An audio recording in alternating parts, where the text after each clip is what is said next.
Buenas tal, tardes. Harold? ¿Cómo va todo, Daniel? Buenas tardes. Buenas Hola, tardes. buenas tardes, Muy buenas tardes, bienvenidos. profe. Hola, Policarpo, ¿qué tal todo? Muy Hola, bien, buenas gracias. tardes.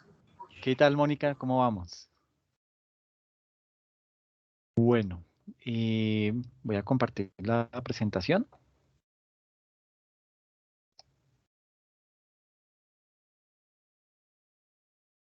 Bueno, entonces, en esta primera sesión, pues vamos a abordar un tema que es como para dar un poco de contexto frente a lo que ha sido todo el tema de las normas internacionales en nuestro país, cómo la llegada de esas normas pues, dieron un giro completo y en muchas ocasiones, por desconocimiento, eh, esa implementación se demoró, esa implementación se hizo mal, qué fue lo que no se tuvo en cuenta y digamos que hoy, ya después de 6, 7 años de esa implementación, pues podemos mirar en retrospectiva y darnos cuenta que en efecto se cometieron unos errores simples, por decirlo de alguna manera, pero que en su momento generaron todo un gran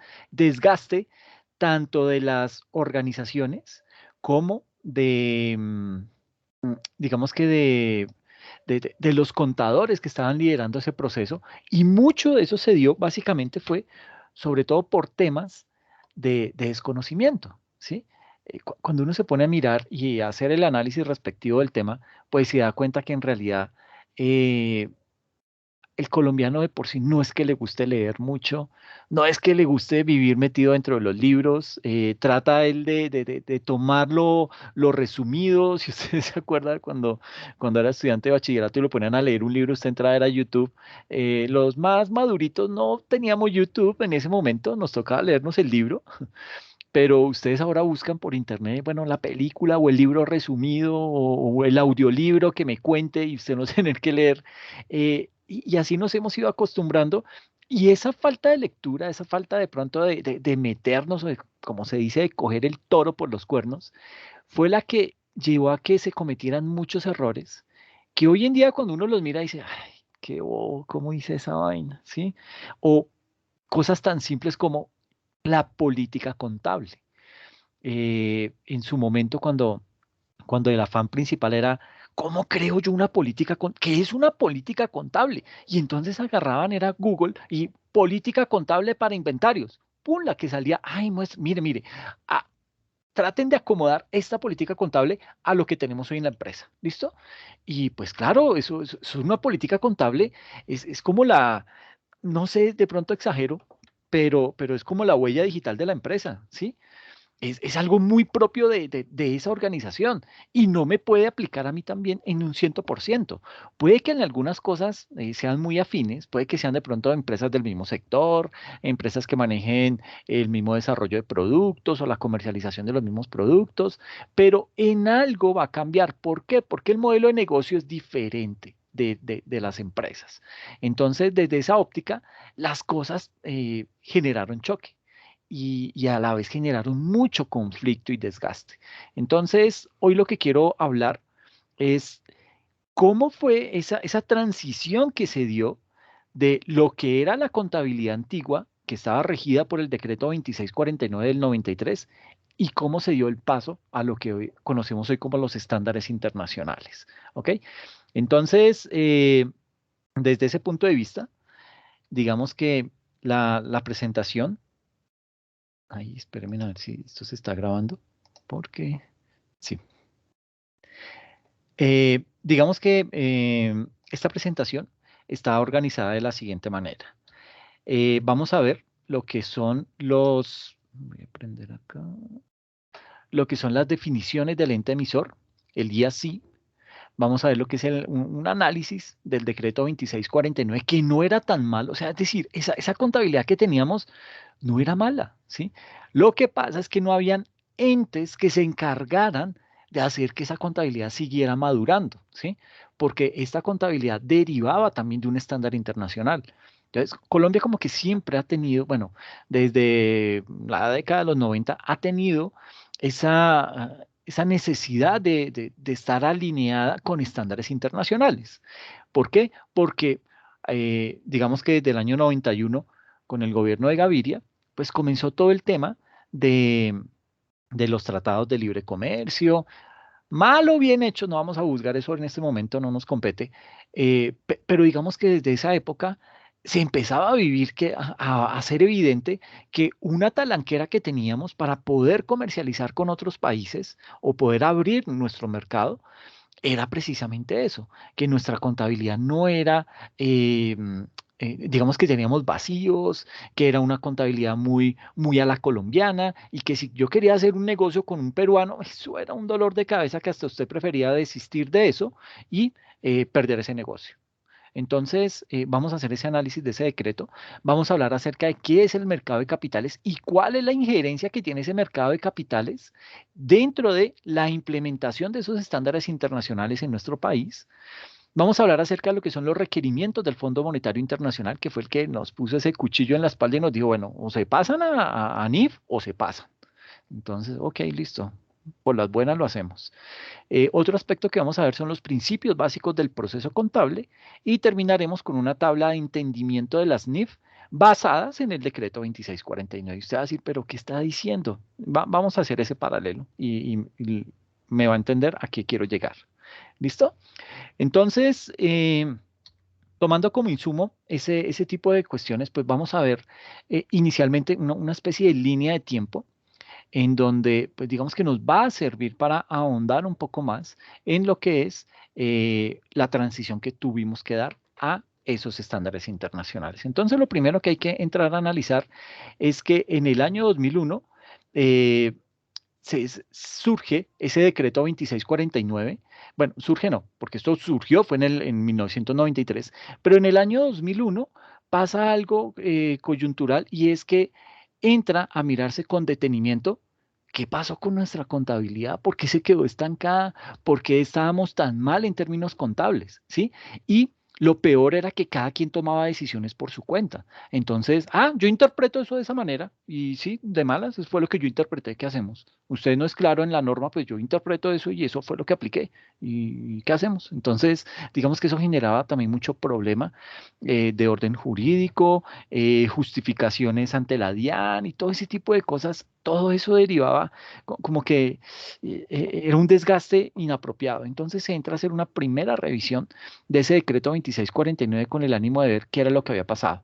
Y uno decía, uy, miércoles, bien, bueno, como que alguien le va a poner el freno al tema, van a empezar a hacerle ese, entre comillas, mantenimiento, perdón, ese mantenimiento a esa contabilidad y pues como que uno decía, bueno, listo, esto como que ya va a cambiar. Pues no, no cambió. Entonces, siguió así hasta que en el año 2009, con la ley 1314 de ese año, pues se da inicio a la implementación de los estándares internacionales en nuestro país. ¿Ok? Obviamente, todo esto pues, se da en un marco de presión por parte del mercado de valores.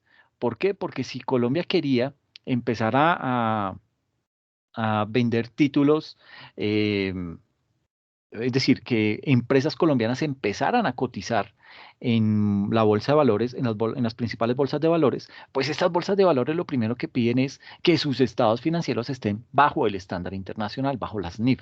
Entonces, pues Colombia como no lo tenía, entonces digamos que este par, la ley 1314 junto con el mercado de valores, como que presionaron para que se hiciera esa implementación lo más rápido posible.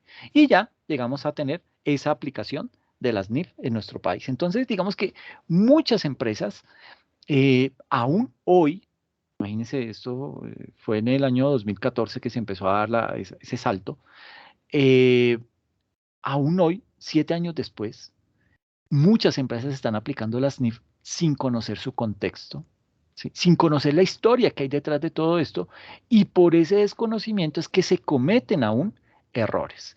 Ahora, aquí también hay que ser claros en algo. Esto está en permanente construcción, el tema, y eso es lo mejor que puede llegar a pasar. Un estándar internacional tiene esa característica que va madurando, no se estanca.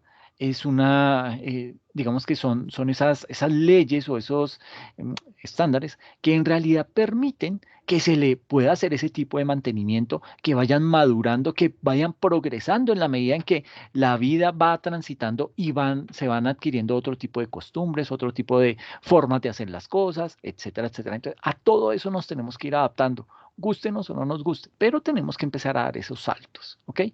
Y digamos que aquí para rescatar con esta pequeña gráfica es básicamente indicarles que a pesar de el tiempo que ya ha pasado, todavía se siguen cometiendo errores simples, algunos de pronto un poco más complejos, pero en su gran mayoría se están cometiendo es por puro desconocimiento, ¿ok?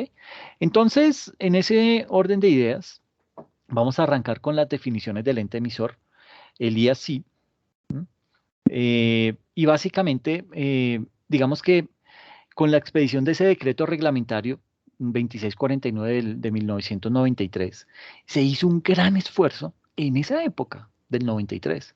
Se hizo un gran esfuerzo por acercar esas normas contables colombianas, buenas, regulares o malas, pero se quiso llevarlas a, digamos que a tratar de, ¿cómo se dice?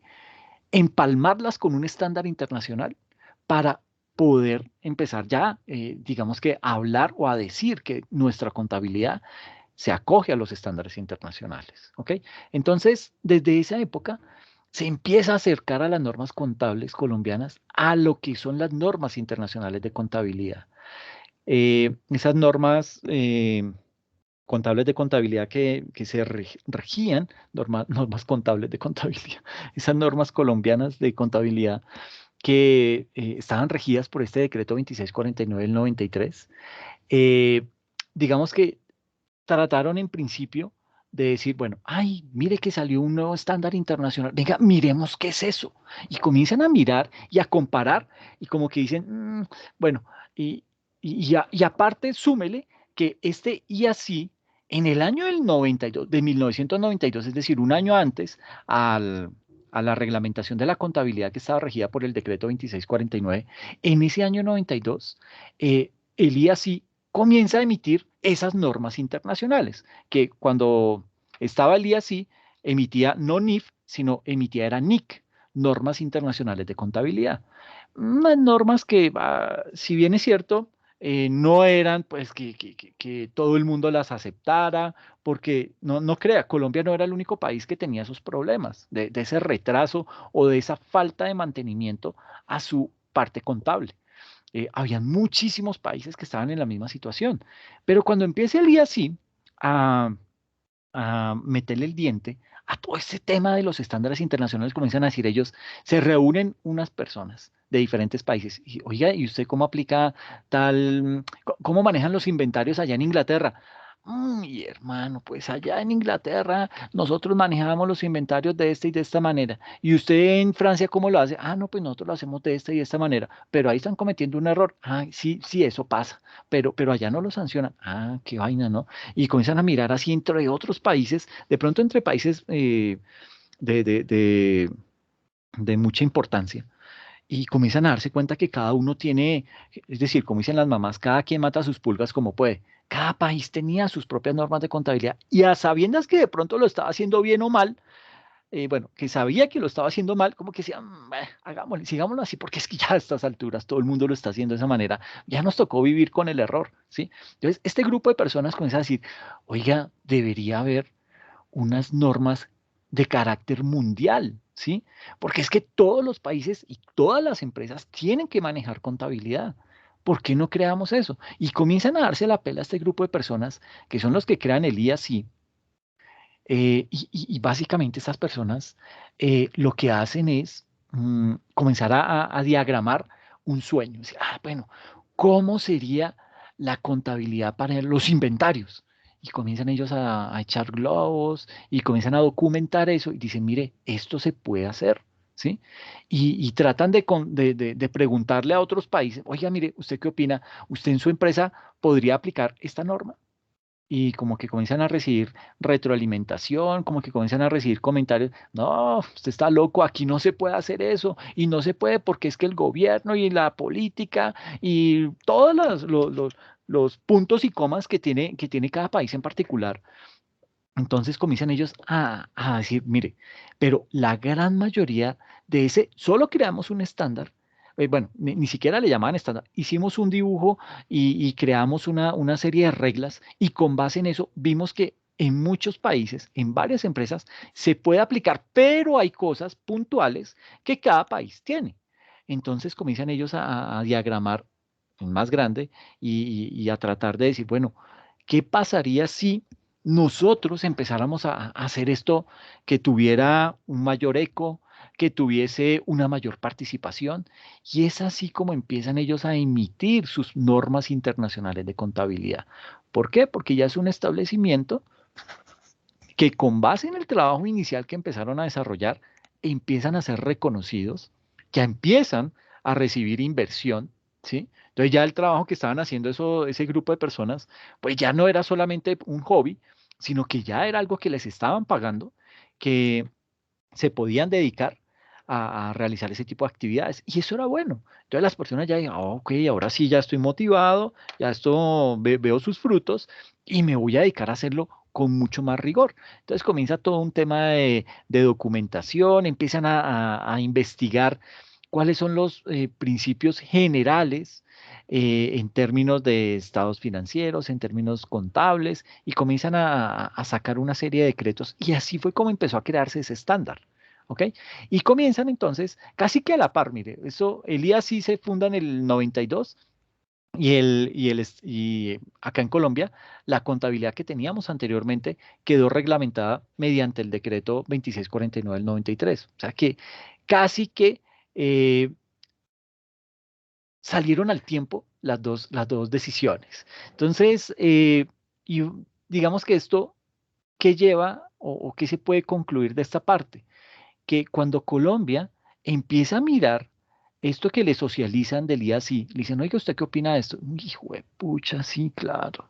Yo entiendo que eso, que lo que estamos haciendo no es lo mejor, existe una mejor manera de hacerlo, pero es que no hay tiempo, estamos corriendo con otras cosas, tenemos problemas con el narcotráfico, como que uno vivía metido en otro mundo y como que eso de la parte contable no le afanaba tanto. Entonces, digamos que empieza a verse, y aquí hay que aclarar que este decreto 2649, si bien es cierto, no deriva del IASI, sí deriva de otro estándar internacional que es el que se aplica en Estados Unidos, el GAP, el US GAP. Acá en Colombia se llamó Colgap, que era una derivación del estándar contable que se estaba aplicando en Estados Unidos, que es básicamente los principios generales de contabilidad, principios de contabilidad generalmente aceptados. Eso es GAP en inglés. Entonces, eso básicamente, digamos que se implementó bajo ese estándar y algunas cosas eran buenas, pero nos estábamos quedando cortos frente al trabajo que ya había empezado a realizar el IASI. ¿Qué es el IASI? Es el International, la I, Accounting, la A, Standards Committee. Entonces, este es ese comité internacional de estándares contables. Entonces, esto ya se convierte en una entidad, en una autoridad a nivel mundial, y ya como que los países comienzan a decir, oiga, ¿y Elías sí qué piensa? Elías sí qué opina de eso, Elías sí ya escribió algo, Elías sí ya legisló frente a eso, y como que ya empieza a tener un mayor eco a nivel de los gobiernos y empieza a tener un estatus muchísimo mayor. Entonces, luego de ese año, de 1993, el IASI, eh, digamos que ha modificado prácticamente la totalidad de esas normas y ha emitido unos nuevos estándares. Esto debido digamos, a debilidades que ellos han encontrado en las normas y que prácticamente esas debilidades que hicieron permitieron grandes fraudes a nivel mundial. Fraudes como el de Enron en Estados Unidos, solo por mencionar uno, y eso que ese fue bien, bien crítico. Pero imagínense esos vacíos que hay en la contabilidad permiten ese tipo de cosas, ¿ok? Entonces, son temas que vamos a ir ahondando a lo largo del desarrollo del curso, vamos a ir viendo cuáles eran los principales, bueno, cuáles fueron los principales problemas contables que derivaron en grandes quiebras de empresas. ¿Ok? Entonces vamos a ver caso de Colcomp, eh, lo de Enron. Vamos a tomarnos una clase en donde vamos a analizar varios casos de estos y para tratar de ver cómo la contabilidad jugó un papel importante para que esos fracasos económicos se dieran. ¿Ok? Entonces, digamos que el IASI, el IASI en realidad se creó por allá en 1970, bueno, 73, ¿sí? Este IASI, ¿qué hacía? Este IASI creaba normas internacionales de contabilidad, las famosas NIC, ¿ok? Hasta el año, digamos que ellos estuvieron vigentes desde el 73 hasta el año 2000, el IASI.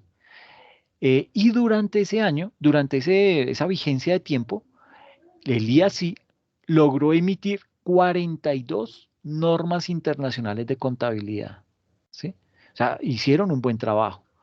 Y de ahí fue que el decreto 2649, el decreto que regía la contabilidad antigua, enmarcó las normas que regían la contabilidad colombiana. Entonces, por un lado, la contabilidad colombiana se nutre del estándar norteamericano, del US GAAP y lo denomina el Colgap, y por otro lado también empieza a nutrirse de lo que estos señores empiezan a emitir. Cuéntame.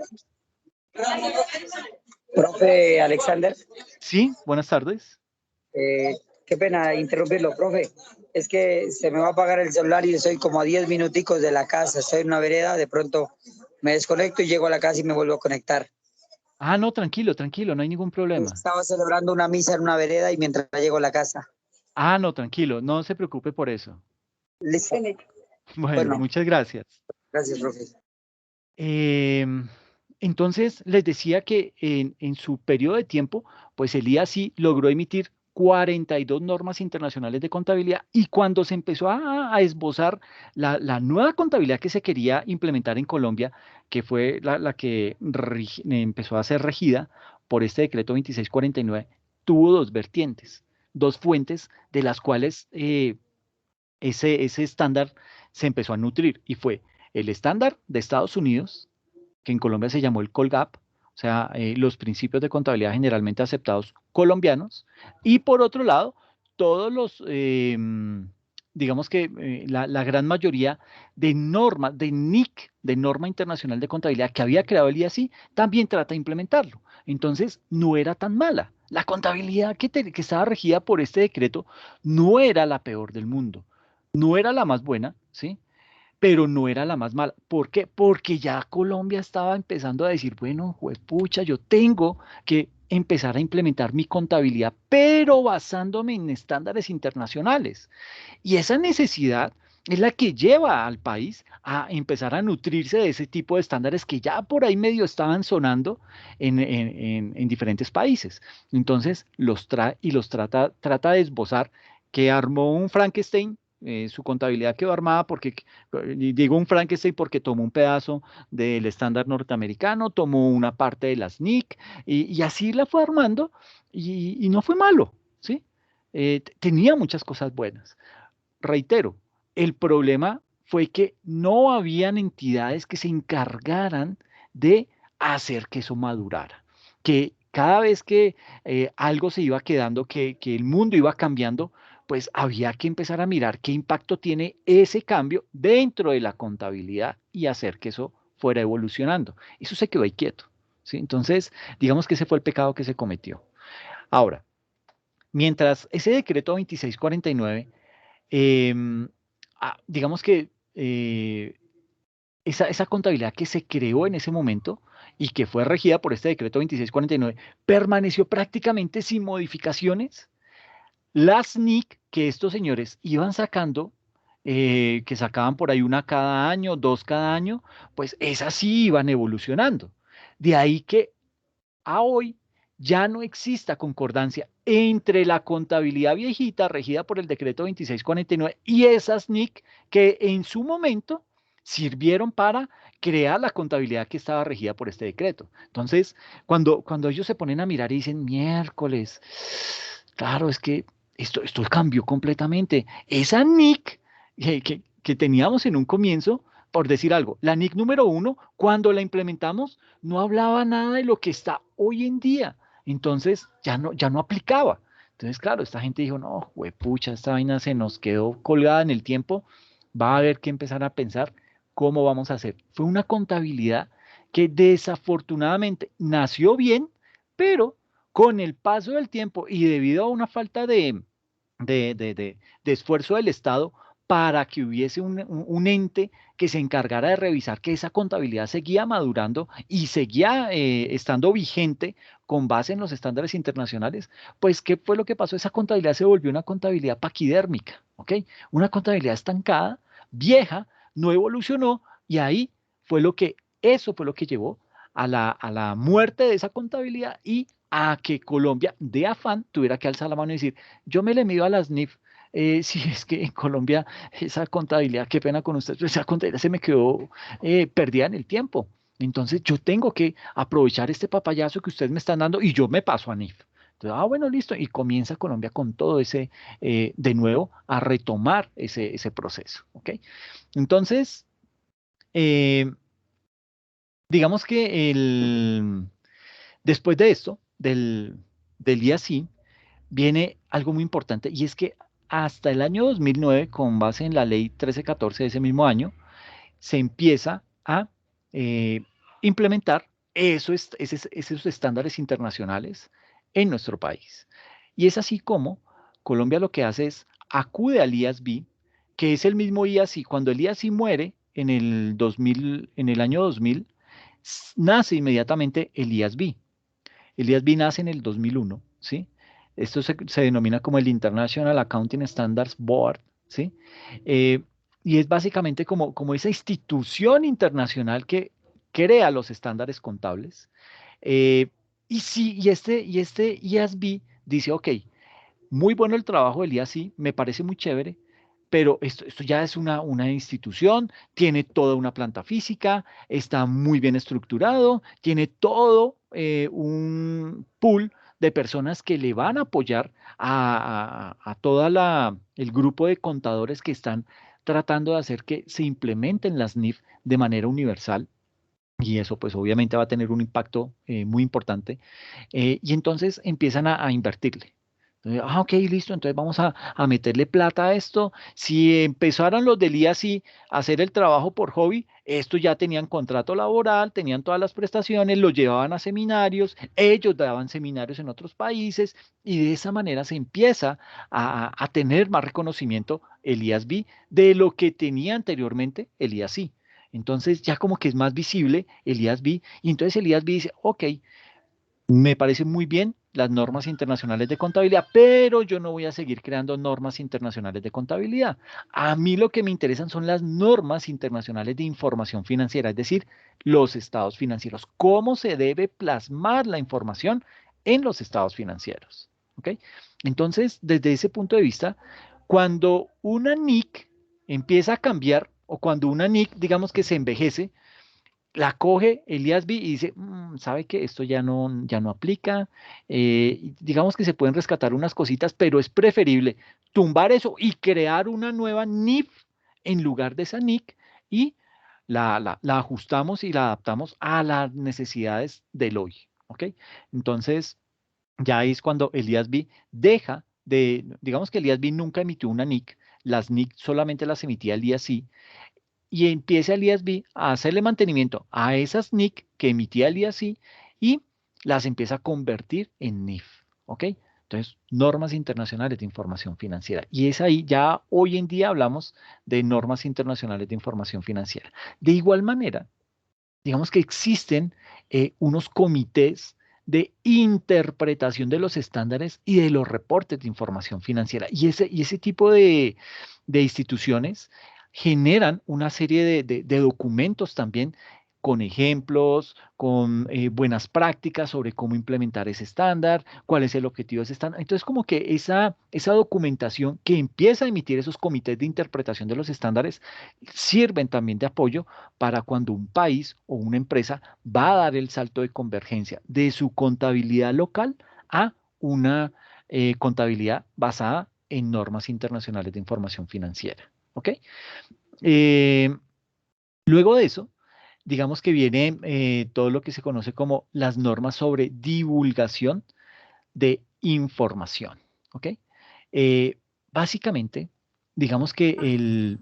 Dime, Profe, una acotacioncita allí y disculpe.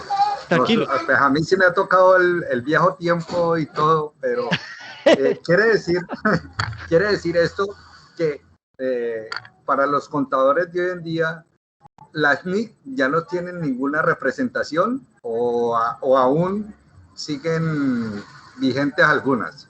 No, Policarpo, hay unas que están todavía vigentes. Eso, digamos que yo tengo un inventario, pero eso va en otra clase. Hay unas NIC que todavía siguen vigentes, pero cuando el IASB encuentra que una NIC como que ay, toca hacerle tanto mantenimiento, prefiere tumbar esa NIC y crea una nueva NIF, ¿ok? Pero todavía hay NIC vigentes, ¿ok? Eso todavía no las han eliminado. ¿Por qué? Porque fue un muy buen trabajo el que realizó el IASI en su momento. Imagínense todo lo que ha perdurado. Estamos hablando de que cuando se acabó el IASI en el año 2000, 21 años después, todavía de ese trabajo hay cosas que se conservan, hay cosas que se mantienen. ¿Por qué? Porque lo hicieron muy bien. Tuvieron en cuenta muchos aspectos en donde Elías vio y dice, no, esa NIC está todavía muy buena, dejémosla quieta. Hay otras que requieren mucho mantenimiento y prefieren, no, tumbemos eso y creamos una nueva NIF y nos dedicamos a hacerle mantenimiento a esa NIF como tal. Es simplemente eso. No, no todas las NIC han desaparecido. Entonces, Ok, dime, gracias, profe. no, a ti, Policarpo. Entonces, digamos que aquí hay un ente muy importante que para nuestro país y sobre todo para los países en vía de desarrollo, que yo no sé si Colombia todavía está en vía de desarrollo, digamos que empieza a aparecer lo que se conoce como el Fondo Monetario Internacional. Ese Fondo Monetario Internacional, digamos que viene promoviendo la difusión de información pertinente para el desarrollo de los mercados de capitales. Y para ese caso, el Fondo Monetario Internacional desarrolló una guía para que los países miembros, entre esos Colombia, puedan implementar una entrada fuerte a los mercados de capitales. ¿Qué es el mercado de capitales? Un mercado en donde yo como país puedo presentar a mis empresas y esas empresas van a poder hacer negocios dentro de ese mercado de capitales con otras empresas de otros países y eso va a abrir todo un mercado de nuevas oportunidades, no solamente de nuevas oportunidades empresariales, sino también de nuevas oportunidades laborales, oportunidades de hacer intercambios comerciales, etcétera, etcétera. Entonces, empieza a crear esa guía para que los países que pertenecen a ese Fondo Monetario Internacional puedan implementar esa entrada a los mercados de capitales internacionales en lo que respecta a la presentación de información contable y financiera al público. ¿Ok? Entonces, imagínense que el Fondo Monetario Internacional cuenta con unos mecanismos fuertes, con unos mecanismos claros de divulgación de información. De ahí que se requiere implementar procesos y, bueno, no solamente procesos, sino también mecanismos claros de presentación de esa información financiera, lo que hace que ese Fondo Monetario Internacional empiece a jugar un papel preponderante en todo lo que es la implementación de las NIF en los diferentes países. ¿Debido a qué? Pues debido a que el núcleo de las NIF son la transparencia de la información, ¿ok? Y es aquí en donde nace todo el concepto de las famosas revelaciones de la información, o lo que también conocemos como las notas a los estados financieros, que digamos que esas notas a esos estados financieros desempeñan un papel muy importante en la divulgación de la información. ¿Por qué? Porque por medio de esas notas a los estados financieros, es como la administración de la organización, obviamente de la mano del área contable, dan una información mucho más amplia y detallada acerca de una transacción específica. ¿Ok? Entonces, en la próxima sesión miramos un estado financiero con todos los juguetes para empezar a determinar cuáles fueron los verdaderos cambios que trajo las NIF y por qué es tan importante. Y por qué para el Fondo Monetario Internacional resulta ser o le da tanta importancia a la presentación de esa información. ¿Ok?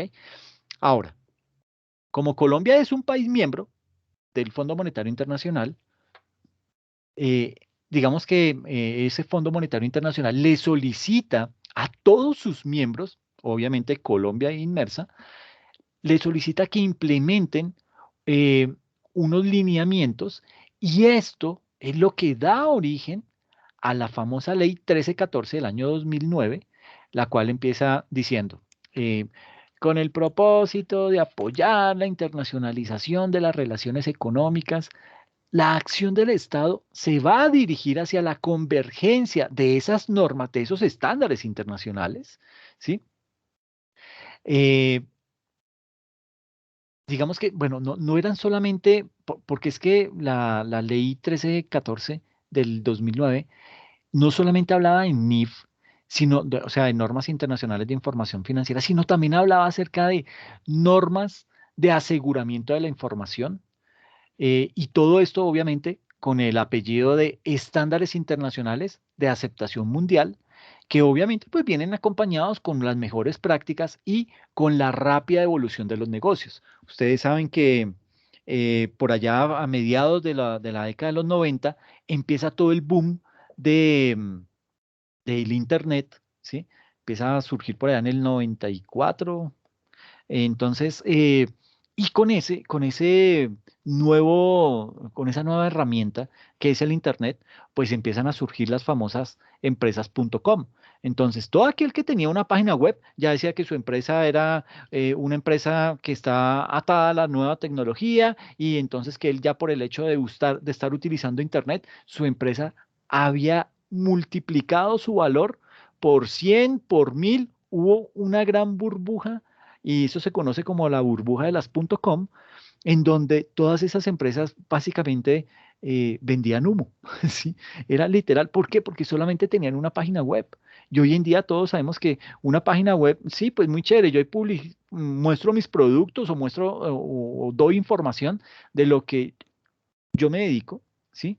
O a cuál es el objeto social que desarrolla mi empresa, pero pues de ahí no pasaban, no tenían transacciones porque obviamente era una herramienta que hasta ahora se estaba implementando, pero eso hizo que toda empresa que tenía una página web se disparara y su valor de acción se elevó y eso llevó obviamente a que por allá a finales de la década de los 90 esa burbuja estallara, ¿sí?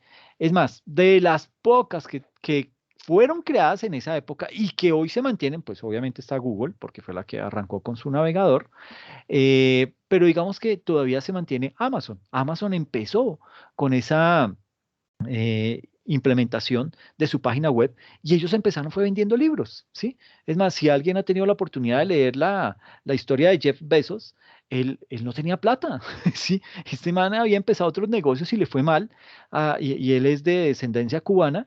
Él lo que hizo fue decirle a sus papás, venga papá, me suena un tema que están hablando mucho ahorita de internet y pues yo necesito crear una página y quiero vender libros por internet, ¿sí? Y entregarlos, ¿sí? O sea, no solamente es decirle, mire, se lo vendo y venga y lo recoge. No, usted lo compra, me lo paga y yo se lo llevo, ¿sí? Entonces era un negocio buenísimo para esa época. Y así empezó Amazon, solo vendiendo libros. Y empezó con una inyección de capital que le dio el papá de Jeff Bezos por $300.000 y con eso ese man arrancó el negocio, ¿sí?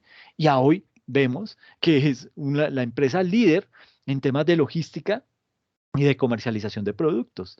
Entonces, esa es de esas empresas que fueron creadas en esa época tan pronto arrancó el Internet y que aún hoy se mantiene, pero que va adquiriendo la dinámica, se va ajustando a las necesidades del mercado, se va ajustando a las necesidades de lo que realmente necesita el público hoy.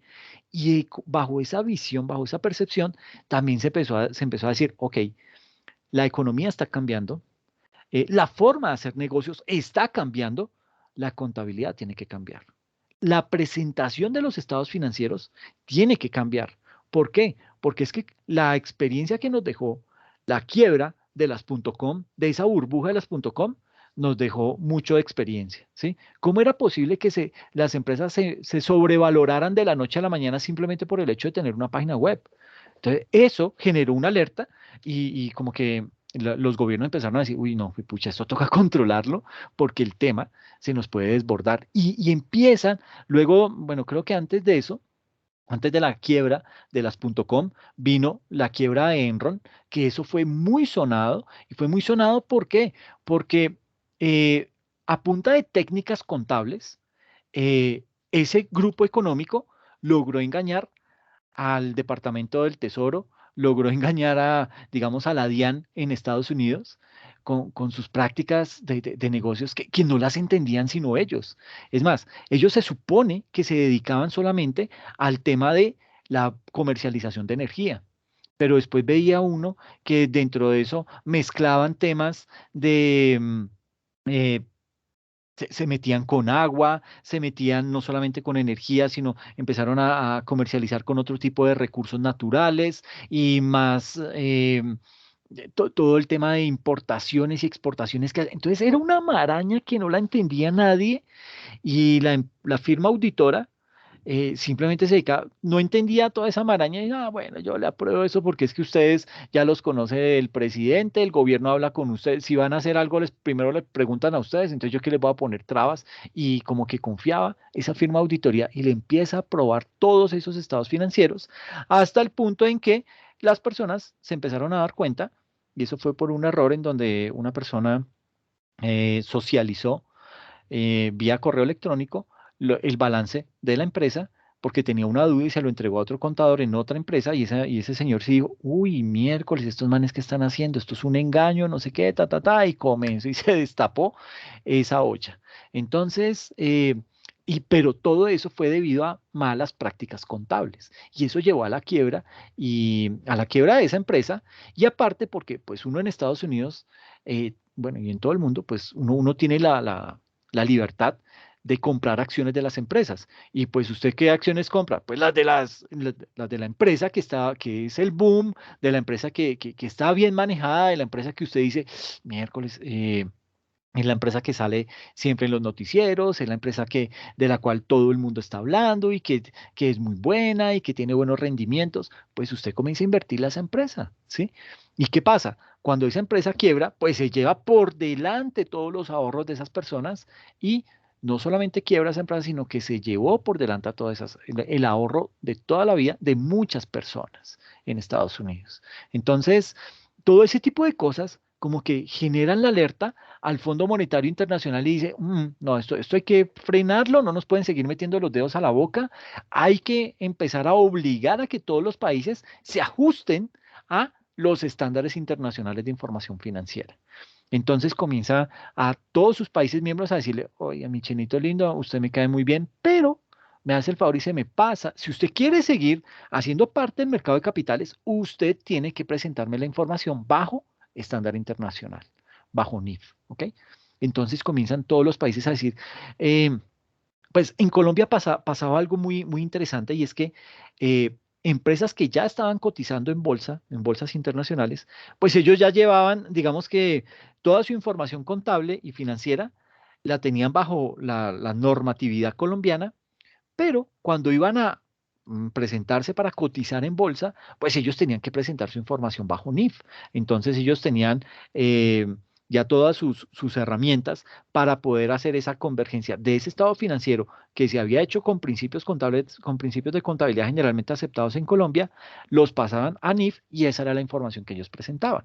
Y eso les permitía, bueno, ahora sí ya veo toda su información, que es fácil de leer, que goza de transparencia y es confiable, entonces venga y puede ofrecer sus acciones aquí en la Bolsa de Valores de Nueva York, en la Bolsa de Valores europea, etcétera, etcétera. Entonces, ese tipo de cosas fue lo que hizo que el Fondo Monetario Internacional le metiera más presión a los países miembros para que todos diéramos el salto a esa implementación de esos estándares internacionales. Entonces, digamos que de esa ley 1314 del año 2009 se desprenden los requerimientos que este Fondo Monetario Internacional le hace a sus países miembros que deben empezar a aplicar para poder tener acceso a los mercados de valores internacionales, ¿ok? Y esa ley 1314 implementa en Colombia 4 estándares internacionales. El primero de ellos es todo lo de las normas internacionales de contabilidad, guión normas internacionales de información financiera. Ya les expliqué que estas normas, muchas de ellas han sido absorbidas por NIF o se han convertido en NIF, pero todavía hay unas normas vigentes. Entonces se tiene que hablar de NIC-NIF porque pues todavía hay mucha vigencia entre esas normas. Entonces, digamos que la primera de ellas es esta, la NIC-NIF. Luego viene también todo lo que tiene que ver con las normas internacionales de auditoría, ¿sí? Luego, todo lo que se conoce como el sistema documental contable, ¿sí?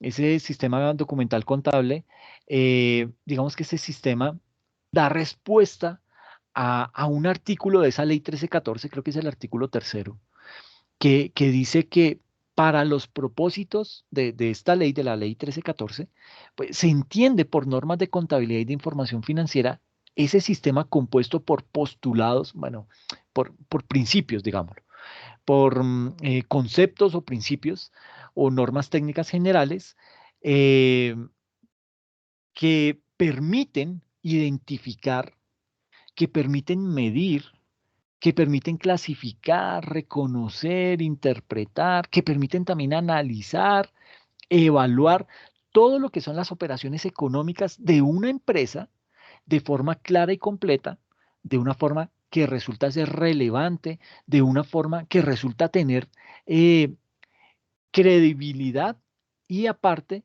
algo muy importante que trajo la SNIF es la comparabilidad de la información. ¿Ok? Entonces, en ese orden de ideas, pues ese tipo de situaciones como que empiezan a decir, miércoles sí, nos toca dar el salto porque no, nuestra contabilidad no aguanta todos esos, o sea, no cumple muchas de esas cosas que sí están cumpliendo hoy en día esos estándares internacionales. Entonces se empieza a implementar ese tipo de cosas. Y la última que viene ahí es las normas de aseguramiento de la información. ¿Ok? Y esas normas de aseguramiento de la información están también mencionadas en otro artículo ahí de la ley 1314, ni me acuerdo cuál es. Y básicamente ese artículo dice que se entiende por estas normas de aseguramiento de la información como ese sistema que está compuesto también por unos principios, por unos conceptos, por unas interpretaciones y también por unas guías, que ¿qué es lo que hacen? Que regulan las calidades personales, que regulan el comportamiento, regulan la ejecución del trabajo y los informes de un trabajo de aseguramiento de información. Estas normas de aseguramiento de la información, se componen de unas normas éticas, se compone de unas normas de control de calidad de los trabajos, se compone también de unas normas de auditoría de información financiera histórica y se compone también de unas normas de revisión de información financiera histórica y normas de aseguramiento de información distinta de la anterior. Entonces, es todo un paquete lo que se incluye cuando se crea esa ley 1314 del año 2009. ¿Ok?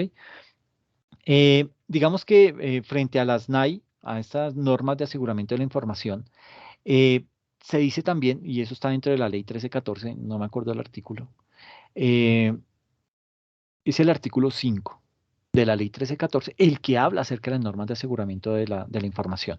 Y dice también dentro de ese artículo, bueno, un parágrafo de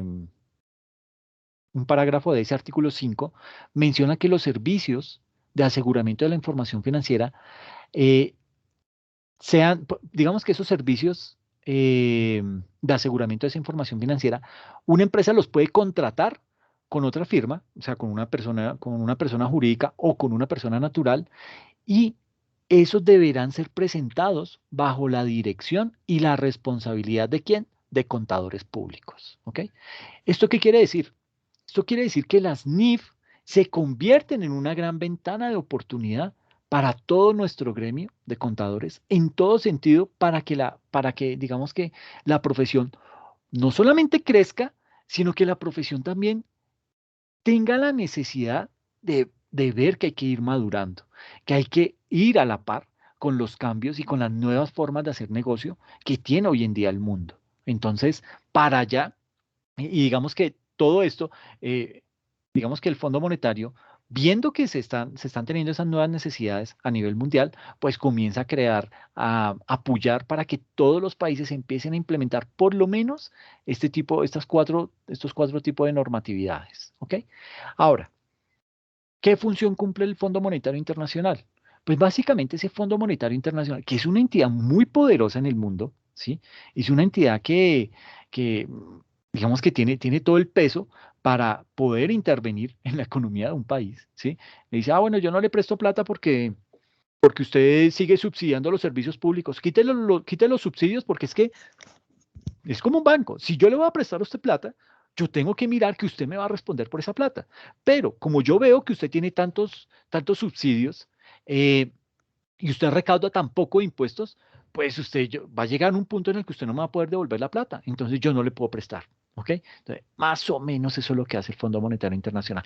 Pero aparte de eso, ese Fondo Monetario Internacional también se asegura eh, digamos que dentro de las funciones de ese Fondo Monetario está la de asegurar la estabilidad del sistema monetario internacional. ¿Qué quiere decir eso? De asegurar la estabilidad del sistema de pagos internacionales y tipos de cambio que permita a los países, y obviamente cuando hablo de los países hablo también de los ciudadanos, poder efectuar transacciones entre sí. ¿Ok? Entonces digamos que ese Fondo Monetario Internacional eh, resulta ser esencial para fomentar un crecimiento económico sostenible, para mejorar los niveles de vida de los ciudadanos de los países y muy orientado a reducir la pobreza de las naciones. Recientemente, ese Fondo Monetario Internacional ha clarificado y actualizado su contenido con el ánimo de poder cubrir toda la problemática de la macroeconomía y del sector financiero que incide en la estabilidad mundial. Y digamos que la supervisión es ese proceso mediante el cual este Fondo Monetario Internacional evalúa la política cambiaria de los países que son miembros de ese Fondo Monetario Internacional y digamos que evalúa esa política cambiaria de esos países en el marco de un análisis global de la situación económica general y de la estrategia que, digamos que en materia política y económica ha adoptado un país miembro. Entonces está pendiente de lo que sus países miembros están haciendo, está pendiente de la economía de esos países para decir, ok, este país va bien. Si no está bien, si el país está teniendo problemas, si el país está teniendo, qué sé yo, protestas, pues lo primero que sale es el Fondo Monetario Internacional y le marca al celular de Duque y le dice, ¿qué está pasando, papito lindo? Dígame, ¿cuál es el problema? ¿Qué es esa recocha que estoy viendo por noticias? Entonces, no, es que Petro pues, me odia y Petro es el que se encarga de hacer todo este tipo de cosas y obviamente todo en inglés porque pues hablan en inglés ellos. Entonces, y sí, y entonces, pues sí, es que es Petro, y no, aquí en Colombia las cosas están bien, pero es que ese señor está incendiando el país, es él. Y uno va y mira y pues en efecto eso es pura carreta, porque en Colombia hay problemas de fondo. Entonces, esta entidad, obviamente, se da cuenta que Colombia tiene una problemática muy profunda y todo esto, pues obviamente, le va cerrando a Colombia el acceso, por un lado, a préstamos internacionales en donde el Fondo Monetario le puede decir a la entidad que está pidiendo un concepto acerca de Colombia, le puede decir, sí, préstele. También le puede decir, no, no le preste por ahora. ¿Por qué? Porque es que estos manes tienen allá un platanal el barraco y eso no se ve que tenga una salida en un corto plazo. Entonces, ese es el poder que tiene el Fondo Monetario Internacional. Por eso, cuando el Fondo Monetario Internacional le dijo a Colombia, Chiqui, te me pasas a normas, a estándares internacionales de información financiera o no vas a poder acceder al mercado de capitales. Entonces, Colombia no le queda de otra y le cae de perlas, ¿sí? Eso es como el tema de cuando usted está en un problema y le dan el papayazo de salirse de ese, y listo, de una, yo me le mido a eso. Entonces Colombia como que encontró el camino perfecto para decir, listo, voy a cambiar mi contabilidad, que a pesar de que tenía cosas muy buenas, pues ya se volvió una contabilidad paquidérmica. Entonces es el momento justo para dar el salto a estándares internacionales. Y es ahí cuando surge esa ley 1314 del año 2009, ¿ok? Ahora, ¿cuáles son las dificultades que se presentan en nuestro país? Gracias y aquí ya entramos al segundo punto, que es el análisis del decreto 2649 del 93. Sucede que eh, dentro de la problemática o de las dificultades que tiene nuestro país, es que hay un choque entre lo que es la contabilidad tributaria y la contabilidad financiera, ¿sí? Empieza a surgir ese problema. Nuestra contabilidad regida por el decreto 2649 era una contabilidad más tributaria que financiera, ¿sí? Entonces, cuando llega el gobierno nacional y dice, todos se me van a pasar a estándar financiero, entonces la DIAN se alzó la manita y dijo, háganme un favor, mis amores lindos, ustedes pásense en ANIF, pero me siguen declarando con base en la contabilidad antigua. ¿Por qué? Porque es que yo no voy a dar la vuelta ahorita a ponerme a cambiar todo para que ustedes me empiecen a declarar con lo nuevo cuando yo no estoy preparado y por ahí pueden venir evasiones. Entonces, mi amor lindo, usted siga actuando con sus estándares internacionales, pero me empieza a declarar, es decir, todo lo que tenga que ser de declaraciones de impuestos, me lo hace con base en el decreto 2649, porque es que ese es el que yo me conozco, porque es que yo he tenido injerencia en esa contabilidad y la conozco al derecho y al revés, y yo sé que por ahí no me van a dejar de pagar impuestos. Entonces, viene ese primer rifirrafe. Entonces, existen diferencias muy marcadas entre esa contabilidad tributaria y la contabilidad financiera. Digamos que el decreto 2649 que regía la contabilidad antigua era más una contabilidad orientada a la parte tributaria. ¿Ok? Desafortunadamente, eso era algo de lo malo que tenía. Lo segundo es que el actual modelo contable no considera debidamente la problemática de las micro y las pequeñas empresas. ¿Ok? Entonces, digamos que estaba muy diseñado para todo, digamos que estaba muy pensado para las grandes empresas, pero para el tema de las micro y las pymes, ellos se enfrentaban a otro tipo de situaciones y no podían ser medidas bajo el mismo rasero con el que están siendo medidas las grandes empresas. Entonces, existe como esa desigualdad, hasta en eso hay desigualdad, por Dios, es que eh, sagrado rostro, mi país, y hasta en esa parte hay desigualdad. Entonces, imagínense, los pequeños los micro y los pequeños y medianos empresarios, pues estaban graves con esa contabilidad porque todo había sido pensado para las grandes empresas. ¿Ok? En tercer aspecto, las reglas que regían la contabilidad mediante ese decreto 2649 del 93 no proporcionaban una base clara de tratamiento para asuntos tales como lo que era la consolidación de estados financieros, ¿sí? Todo lo que era el crédito mercantil, el flujo de efectivo, el método de participación, todo lo que tenía que ver con otros intangibles, el registro de instrumentos financieros, la valoración de inversiones, etcétera, etcétera. Entonces, digamos que veníamos cortos en todos estos temas.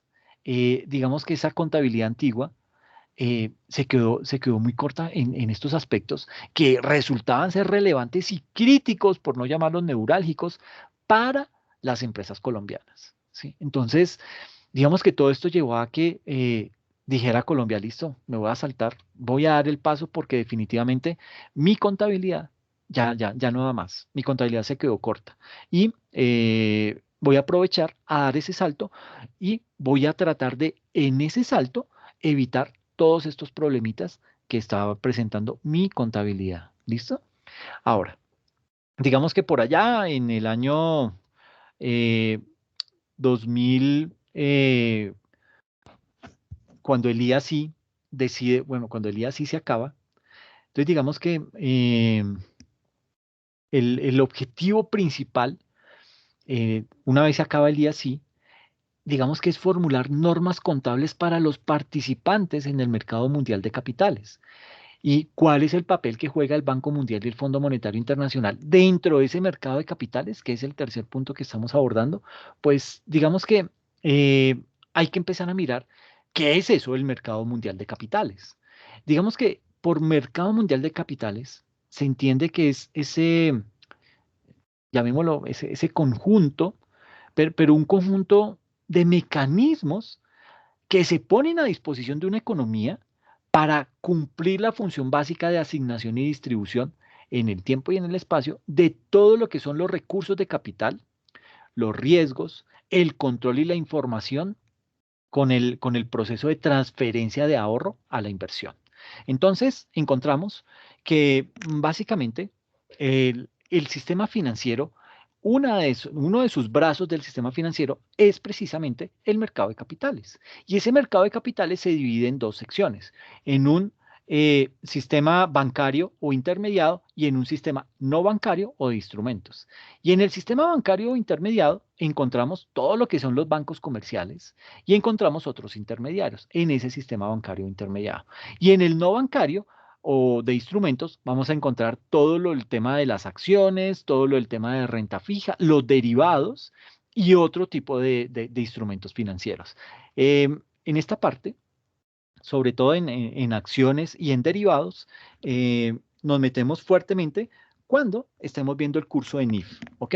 Ahí digamos que hay una parte, un componente muy fuerte de todo lo que es abordar el tema de instrumentos financieros y lo vamos a manejar un componente teórico y un gran componente totalmente práctico.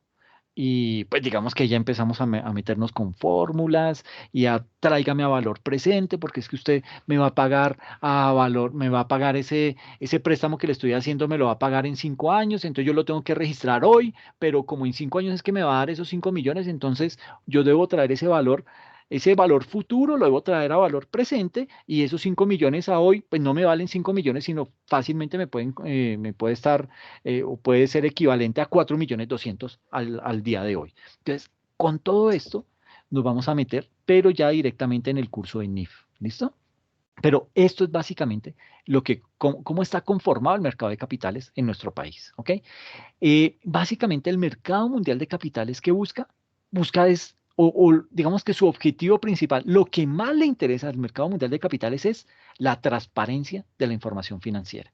Sobre todo hoy en donde gracias a la globalización, gracias a la apertura de mercados y todo esto, estoy hablando antes de la pandemia, eh, digamos que era fácil hacer negocios, pero también es muy fácil cometer actos ilícitos. Actos ilícitos como qué? Digamos que aquí ya empieza uno a hablar acerca de temas como eh, actividades que financian el terrorismo, ¿sí? Todo lo que tiene que ver con lavado de activos. Entonces, en la medida en que la forma de hacer negocios va cambiando, los delincuentes también se van volviendo más sofisticados. Y en ese punto es cuando el mercado de capitales también tiene que empezar a tomar medidas para decir, oiga, amigos de Colombia, es que ustedes como tienen tanto tema de narcotráfico y con todo lo de los paramilitares y el conflicto, entonces yo necesito, para que ustedes puedan ingresar al mercado de capitales, yo necesito que la información que me presenten sea transparente y yo pueda determinar que ustedes aquí como empresa no están cometiendo temas de lavado de activos, no están apoyándome a algún grupo por ahí terrorista ni nada de eso. Entonces, yo necesito que esa información que esa información goce de la mayor transparencia para poder tomar decisiones y decir, usted tiene acceso a el mercado de capitales. Entonces, eso es básicamente lo que busca ese mercado de capitales, que la información, que los que quieren ingresar a ese mercado de capitales gocen de una información financiera transparente y confiable. ¿Ok? Ahora, del mercado de capitales nacen lo que conocemos como los instrumentos financieros en normas internacionales. ¿Ok? Entonces, básicamente, esos instrumentos financieros, digamos que en los mercados de capitales aparece, por un lado, los ahorradores, es decir, aquellas personas que tienen unos recursos, ¿sí? Tienen un exceso de recursos y los quieren poner a que le renten algo más de interés. O sea, no es lo mismo tener 50 millones bajo la cama, 50 millones en donde fácilmente en 3 meses esos 50 millones ya no le valen 50 millones, sino que le pueden le pueden ser equivalentes a 49 millones y medio, porque pues nuestro dinero cada vez va perdiendo más valor y más ahora con todo este tipo de problemas que estamos viviendo y a eso súmele el lío de las calificadoras de riesgo, entonces nuestro dinero se va depreciando cada vez más. Entonces, ¿qué dice ese ahorrador? Dice, no, miércoles, yo no puedo tener la plata aquí guardada, yo tengo que llevarla a algo que me produzca. Y entonces va y la lleva a unas entidades financieras que son las que le dicen, claro, señor Duque, tráigame esos 50 millones. Yo le pago un interés del 4% efectivo anual, que es una muy buena tasa de interés, es lo que dicen ellos. Y entonces usted dice, bueno, o sea, ¿que cuánto voy a recibir? No, mire, entonces haga la cuenta, el 4% efectivo anual y tráigalo a valor nominal y se va a dar cuenta que esos 50 millones le van a rentar, qué sé yo, 800.000 pesos. Sí, sí, bueno, pues 50 millones, va a quedar al final con 50 millones 800.000, pero si no hago eso, voy a terminar con mi dinero bajo el colchón, con el que solamente voy a tener un poder adquisitivo, no de 50 millones, sino de 49 millones 500. Entonces, pues, con todo y eso que me están pagando mal, pues voy a obtener una ganancia. Entonces, esos ahorradores lo que hacen es, llevan esos recursos y se lo entregan a ese intermediario, en este caso al banco. ¿Y el banco qué hace? Pues el banco le crea un instrumento financiero en donde le dice, señor ahorrador, entonces acabo de crearle a usted una cuentica de ahorro en donde usted ya tiene ahí 50 milloncitos de pesos. Ah, bueno, listo. Entonces, un dinero que yo tengo disponible y que aparte me está generando algún tipo de rentabilidad. Pero el banco no es bobo. Y el banco dice, ah, bueno, tengo 50 millones que no tenía ayer y hoy ya los tengo, entonces voy a buscar quién necesita esa platica. Y llegan inversionistas, por ejemplo, un constructor, entonces dice, miércoles, hágame un favor, señor Banco de Villas. Lo que pasa es que, mire mi proyecto, yo soy constructor, miren los documentos de mi empresa, yo necesito un préstamo por 50 millones de pesos para terminar de comprar un terreno y ese préstamo, pues yo eso lo devuelvo en 2 años. ¿Listo? Entonces, ¿cuánto me cobra por eso? Ah, no, claro, sí, señor. Le tengo esos 50 millones, se los tengo, se los puedo prestar, necesito que me traiga tal documento y fácil, yo simplemente le cobro a usted, pues como ya somos amigos y yo ya lo conozco a usted y todo, entonces simplemente usted págueme un 12% efectivo anual. Entonces ya por esa simple intermediación, esa entidad financiera se está ganando un 10% con un dinero que le pidió prestado a un ahorrador y se lo está prestando a una persona que lo necesita y solamente por el hecho de intermediar se está ganando un 10% efectivo anual. Entonces, por eso se dice que los bancos tienen el mejor negocio del mundo, que es prestar un dinero para ganar prestando ese dinero. ¿Ok? Entonces, pues eso es a lo que se dedican los bancos. Y a eso, digamos que aquí en Colombia, ese es el sector de la economía más fuerte, el sector financiero.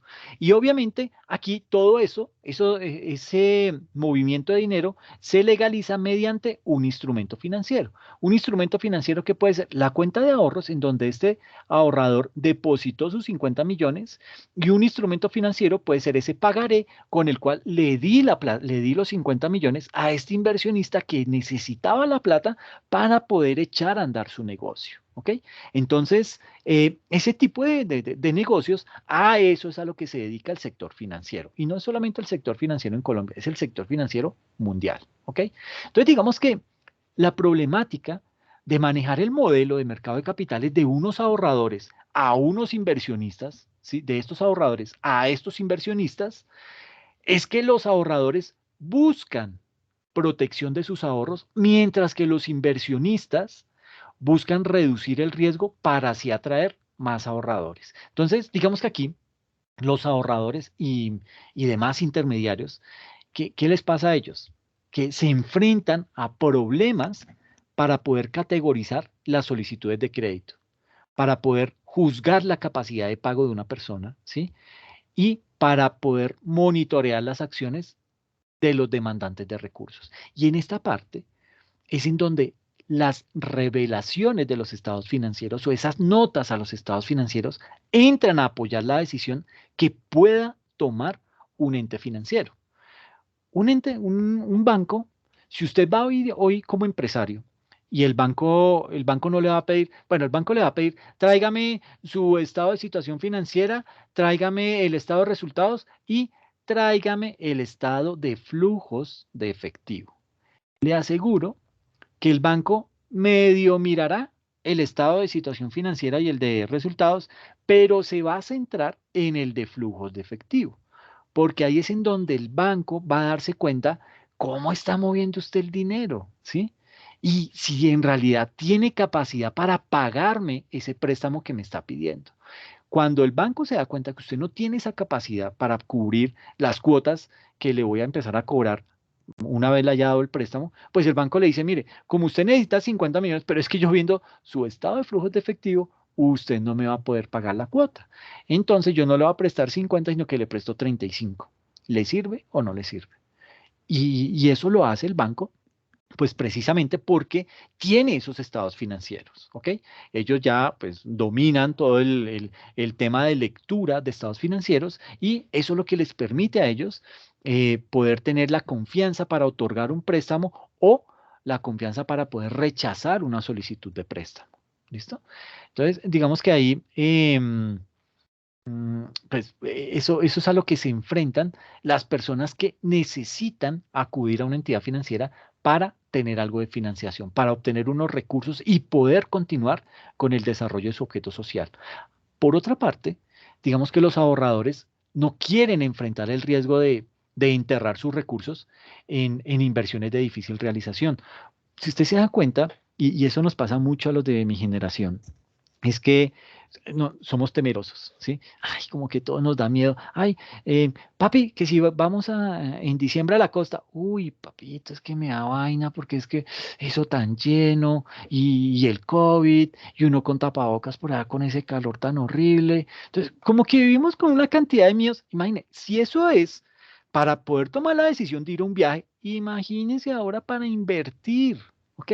Entonces, cuando yo tengo mi plática ahí guardada, bajo el colchón. Y de pronto mi hijo me convence y me dice, papá, no sea tan bola, vaya y consigne esa plata que al menos le va a generar algo de intereses. Pues sería muy bueno si usted invierte en acciones. Uy, no, no, no, no, no me hable de acciones que yo eso no lo conozco y ese negocio, yo he escuchado que a la gente la roban y no sé qué. No, no, no, pues yo todavía la llevo a un banco que sé que ya me responden, pero acciones no, eso no. Entonces, como que ese tipo de temores es lo que en muchas ocasiones hace que perdamos oportunidades. Y una muy buena oportunidad es, digamos que, poder empezar digamos que, tomar la decisión de invertir en otro tipo de instrumentos financieros, llámese acciones, llámese bonos, etcétera, que me pueden llegar a generar una mayor rentabilidad, pero que tienen inmerso una característica muy importante y es que llevan inmerso el riesgo, ¿ok? Entonces puede ser que me vaya muy bien en ese tipo de inversión en cierto momento, pero como el mercado fluctúa, como hay tanta globalización y hay tanto desarrollo tecnológico, puede ser que en algún momento esa acción que hoy era muy buena, de aquí a mañana ya es muy mala. Entonces yo tengo que estar pendiente de en qué momento empieza a fluctuar, empezar a hacer análisis a esos movimientos de, de fluctuación, y con fluctuación me refiero a que de pronto súbitamente el valor de la acción sube o súbitamente el valor de la acción cae. Eso es fluctuación. Entonces yo tengo que estar pendiente de esas fluctuaciones y empezar a entender por qué fluctúa. Ah, es que sí, claro, es que el tema de las protestas en Colombia y los bloqueos, entonces eso afectó y las empresas no tuvieron ingresos y su valor de acción cayó. Ah, bueno, pero listo, es algo ajeno a la empresa, ajeno a la administración de la empresa. Entonces, digamos que ya entendí por qué cayó el valor de la acción, pero sé que cuando se levanten los bloqueos, vuelve a la normalidad y de pronto empieza a subir. Entonces, uno cuando tiene la capacidad de empezar a hacer ese tipo de análisis, usted ya comienza a confiar un poco más en ese tipo de inversiones y ya no le va a dar miedo y de pronto ya no va a tener el temor de decir, es que de pronto voy es a enterrar mis recursos en una inversión de difícil realización. ¿Por qué? Porque ya conozco el mercado, porque ya lo sé leer, ya lo sé interpretar. Y hay personas que llegan mucho más allá, saben proyectarlo, ¿ok?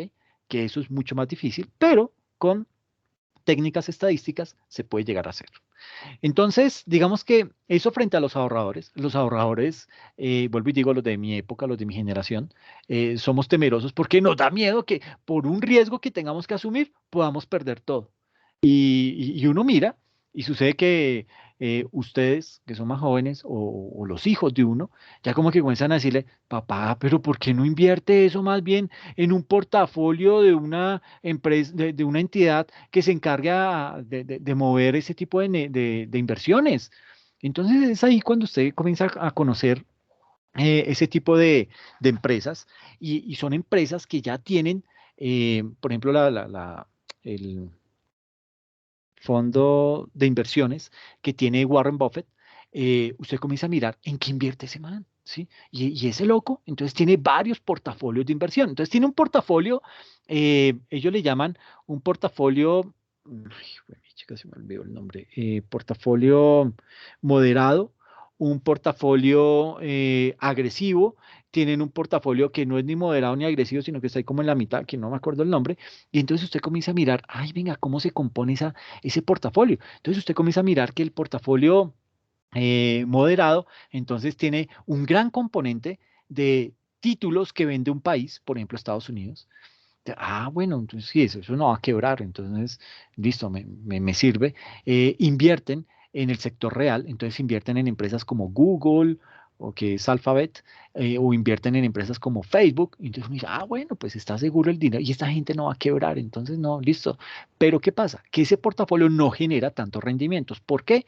Porque el nivel de riesgo es menor. Entonces, eso es directamente proporcional. A menor riesgo, menor interés, ¿sí? A mayor riesgo, mayor pago de intereses, ¿sí? Entonces, como que a uno le premian el hecho de decir, listo, asumo ese riesgo. Pero cuando usted entra a mirar el portafolio, y esto estoy hablando sin conocer el portafolio de Warren Buffett, es el primero que se me vino a la cabeza, pero así hay muchos fondos de inversión. Esos fondos de inversión tienen ese tipo de portafolios. Entonces, venga, espérenme a ver si de pronto voy a buscar aquí en internet. Es que hay un fondo, eh, BCP, BCP Global. Es simplemente para mostrarles cómo opera ese tipo de fondos de inversión. Entonces, yo como, sí es este. Entonces, digamos que voy a entrar a este fondo de inversión, se llama BCP Global. Me dice, ¿soy una institución financiera o un asesor o soy un inversor? No, yo tengo plata, yo soy inversor, listo, me meto ahí. Entonces dice, viene todo el tema de la publicidad y aquí aparecen los portafolios. Entonces en los portafolios yo empiezo a encontrar cositas. Entonces, ok, mire, estos son portafolios de renta fija, hay un portafolio conservador, hay uno moderado, hay uno de crecimiento y hay uno de renta variable. Entonces uno empieza a mirar el de renta fija. ¿Qué es ese portafolio? Este portafolio está diseñado para generar un flujo de ingresos constante con un riesgo relativamente bajo del principal. ¿Qué es el principal? El capital que estoy invirtiendo. ¿Ok? Y sigue diciendo, los inversionistas que normalmente escogen este portafolio son inversionistas que no desean invertir en acciones, pero procuran obtener un flujo de ingresos constante. Es decir, algo que me genere una mayor inversión que ir a tener la plata guardada en una cuenta de ahorros. ¿Ok? Entonces, son inversionistas que no desean invertir en acciones, pero procuran obtener un flujo de ingresos constantes. Se sienten cómodos con un crecimiento moderado de su capital y usualmente tiene un horizonte de tiempo de corto plazo. Y comienza uno a mirar, mire, el 100% de la inversión de este portafolio de renta fija está en bonos. Ok, bueno, pero ¿bonos de qué? Porque si yo compro bonos de Haití, pues como que no me va a servir de a mucho. Entonces tengo que también entrar a mirar con detalle qué es eso. Entonces le doy clic ahí a este componente y él me empieza a mostrar acá me empieza a dar ya mucha más información. Entonces me dice que el componente, los principales sectores en los que están invirtiendo en ese tipo de portafolio es un 57,8 en bonos de gobierno. Yo podría entrar a mirar en bonos del gobierno. Venga, si aquí me muestra más información.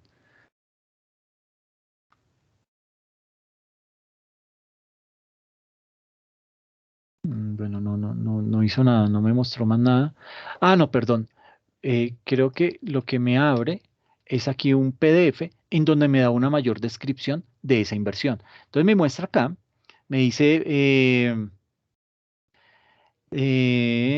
compartir JP Morgan en bonos UCIT. Entonces me dice, antes de invertir, los inversores deben leer el documento KIT y el folleto prospectus. Y entonces aquí me comienza a explicar en qué tipo de bonos invierten. Entonces, clases de activos en los que están invirtiendo. Entonces, divisa base del fondo se hace en dólares. Fecha de lanzamiento de ese portafolio fue en el 2008. ¿M? Fecha de lanzamiento de la clase de acciones se hizo en el 2017. El índice de referencia y comienza a mostrarme aquí eh, mucha más información acerca de el tipo de inversiones que está haciendo. Entonces me dice que posiciones principales, entonces está invirtiendo en bonos de Ecuador, que está invirtiendo en bonos de la Federación Rusa, mm, que está invirtiendo en bonos de Uruguay, es bueno, en bonos de Kuwait, y esto en cualquier momento se arma una guerra y entonces entramos ahí a tener bonos de Qatar. Y yo diría, miércoles Qatar, pero Qatar es ese país que se vive peleando con los otros Emiratos Árabes, con Arabia, con todos estos, y como que de pronto ahí puede haber problemas. Pero mire el porcentaje de inversión que tiene de esos, en ese tipo de portafolios. Entonces, todo esto es lo que se busca a través de un mercado de capitales, que las personas que quieran invertir allá se logre demostrar que esos dineros han sido bien habidos. Si yo soy ahorrador y quiero invertir en un fondo de estos, pues yo tengo que llevar mis estados financieros y demostrar que en efecto yo no tengo nexos con actividades terroristas, con narcotráfico, que no estoy financiando actividades terroristas, etcétera, etcétera, que no tengo nada de lavado de activos. Y ya ese dinero, entonces yo ya lo puedo colocar en alguno de esos portafolios. Y soy yo el que va a tomar la decisión de en qué tipo de portafolio voy a invertir, ¿ok? Si quiero en un en un portafolio conservador, entonces ya viene mucho más discriminado. Entonces, el 78% es en bonos, pero el 22% del portafolio es compra de acciones. Entonces uno comienza también a mirar ahí, bueno, ¿qué tipo de acciones? ¿En qué están invirtiendo? Bueno, mira, en bonos del gobierno invierte un 58,7, en actividades financieras un 10,5, en entidades de salud un 5,4, en temas de comunicaciones, de energía, eh, listo, esto en sectores, pero en regiones. Es que el 82,7 es en Estados Unidos, ¿sí? Entonces uno dice, bueno, Estados Unidos ahí como que está bien, pero también ellos invierten en mercados emergentes, ¿sí? Un mercado emergente es China. Entonces yo digo, bueno, pues sí, eso pinta bien porque es que China ahorita está mandando la parada en temas de economía, en temas de Europa y del Reino Unido, en actividades propiamente de Inglaterra, en Japón. Entonces uno dice, bueno, aquí como que no hay tanto riesgo, ¿sí? Son más o menos mercados estables, pero no es que me paguen mucho de interés. Y aquí ellos hacen unos análisis. Dice, mire, el promedio del rendimiento al vencimiento es del 1,91, casi el 2%, ¿ok?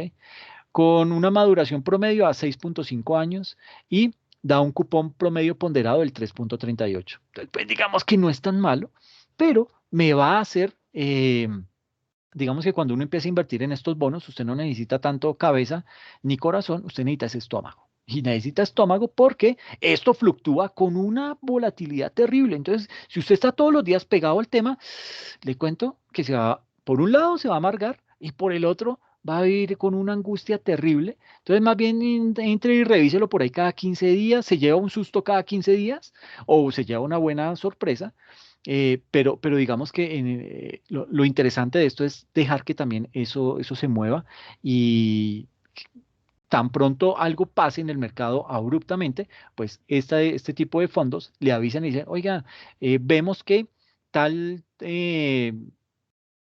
producto que está dentro del portafolio está en peligro de algo. Entonces, bueno, uno como que entra ahí y analiza el tema y dice, bueno, listo, miremoslo a ver entonces qué es. Por ejemplo, aquí entré a uno de esos componentes, ¿por qué SJPA?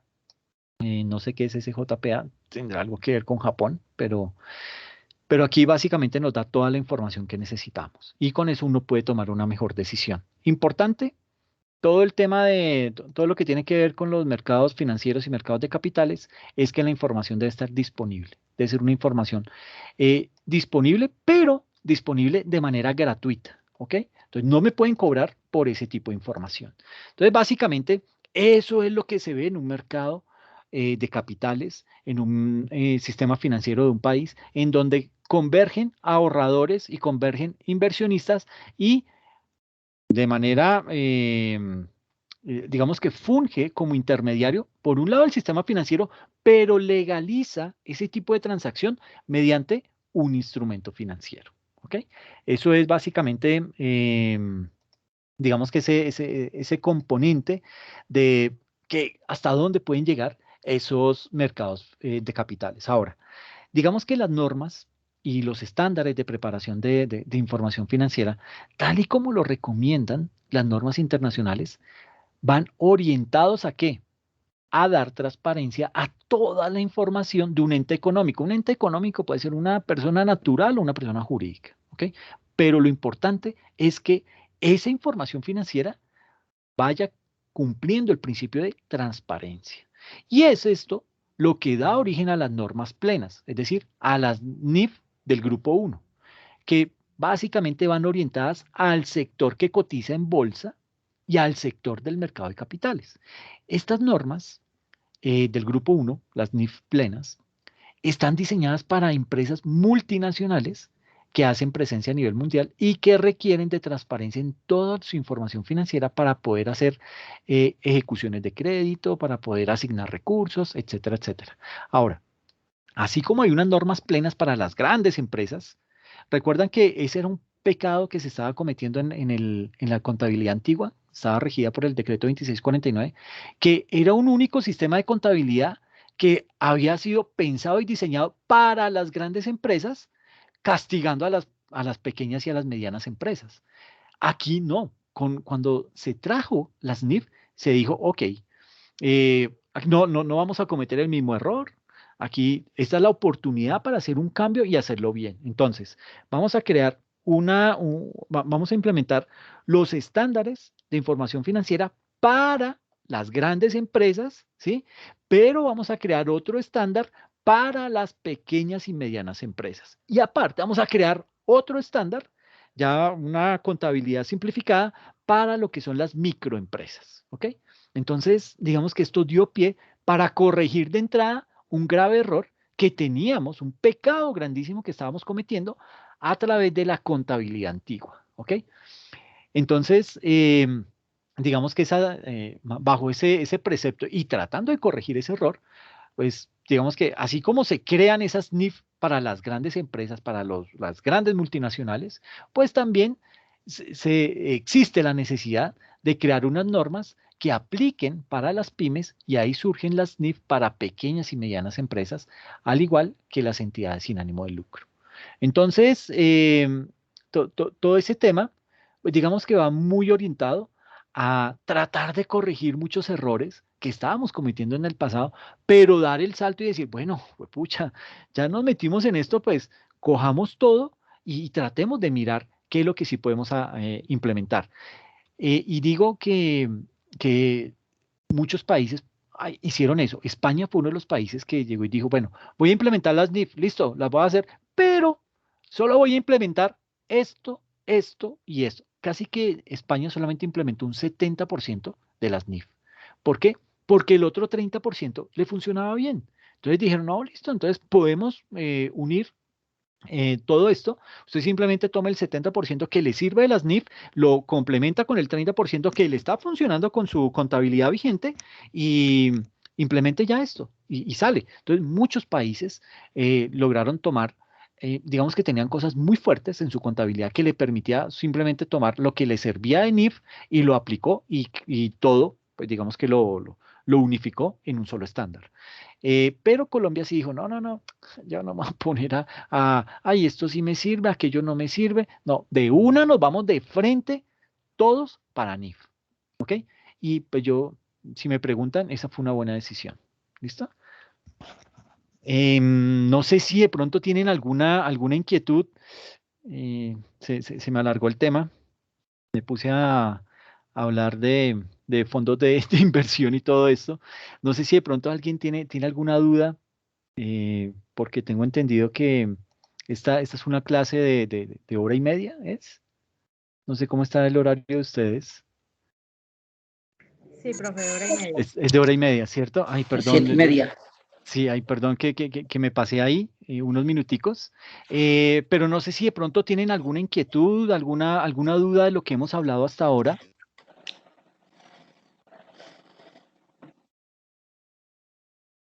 No está tan complejo el tema, ¿cierto? Una pregunta. Cuéntame.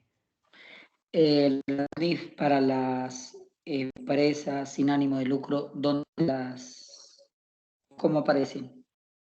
Si quieres, se las voy a publicar en la plataforma para que las puedan conocer. Tienen unas diferencias y, espérame, yo anoto eso porque se me olvida. Entonces, para las entidades sin ánimo de lucro, entonces les voy a publicar ese contenido en la plataforma, ¿listo? Y les mando un correíto notificándoles de eso, para que lo puedas tener ahí de primera mano, Giovanni. Listo, profe. ¿Listo? Qué bien. Bueno, gracias. No, ustedes, muchas gracias por la asistencia. Estaban muy callados, yo a veces pensaba que era que estaban dormidos y como no los veía, dije, no, estos manes se me fueron. Pero no, participen ahí. Esta clase es muy para hacer la charladita. Hay que aprovechar a tener los conceptos, adquirir los conceptos más importantes. ¿Por qué? Porque cuando lleguemos a NIF, vamos a necesitar todo esto que hemos hablado. ¿Listo? Entonces vamos a poder, por un lado, ahorrar tiempo, porque ya eso lo cubrimos en este espacio académico y nos vamos a centrar mucho en ejercicios, ¿ok? Entonces, pues nada, les agradezco muchísimo la asistencia. Cuéntame, Erika. Profe, Dime, Erika. profe, pues no es con relación al contenido. Quería hacerle una consultica. Las grabaciones de las sesiones, ¿dónde las puedo encontrar? Sí, bueno, voy a mostrarte en dónde. No las he podido subir porque me está generando un conflicto. Ya lo reporté a tecnología, pero la parte en donde quedan cargadas esas grabaciones es en la siguiente. Entonces entras tú al espacio académico y en esta sección, en contenido. Ah, sí, profe. Aquí, A mí me aparece ahí el espacio, sino que pues todavía no aparece nada cargado y la clase pasada pues yo ingresé tarde, entonces era para informarme pronto al inicio. No, tranquila, ya el sí. tema me lo están arreglando, yo creo que mañana ya está resuelto. Entonces aquí vas a encontrar las clases y dándole clic a ese cajoncito, aquí te van a aparecer los videos. Yo le coloco a los videos, le coloco una foto, debajo le coloco el título y en algunas ocasiones les publico las diapositivas, ¿ok? Para que tengan todo el material y puedan estudiar. Ah, sí, profe, porque yo quería saber con relación a la actividad de la unidad 1, ahí sale como si fuera un examen. Digamos que son dos actividades, es una actividad evaluativa y por lo general es un taller y viene un examen, ¿ok? Entonces, Sí. pero eso está explicado en el video que hice la semana pasada, solo que pues como no lo he podido publicar porque no me ha permitido la plataforma, entonces yo creo que ya mañana está resuelto el tema y los van a poder ver, ¿ok? Sí, profe, porque pues yo ingresé a la unidad 1 y no encontré así, digamos, como las otras ocasiones que aparece el taller, pero no encontré. No, tranquila, no te preocupes que si algo, yo les amplío el plazo para que me puedan entregar el taller porque sé que esto no es un problema de ustedes, sino es algo de la plataforma y pues me lo están solucionando, ¿ok? Entonces, tranquilos que no los voy a poner a correr con eso, ¿ok? Ok, profe, muchas gracias. No, a ustedes, muchas gracias. Profe, qué pena. Cuéntame. Es que tengo una duda. Yo hace como 2 días, si no estoy mal, hice el ejercicio que mi compañera acaba de decir, como el examen.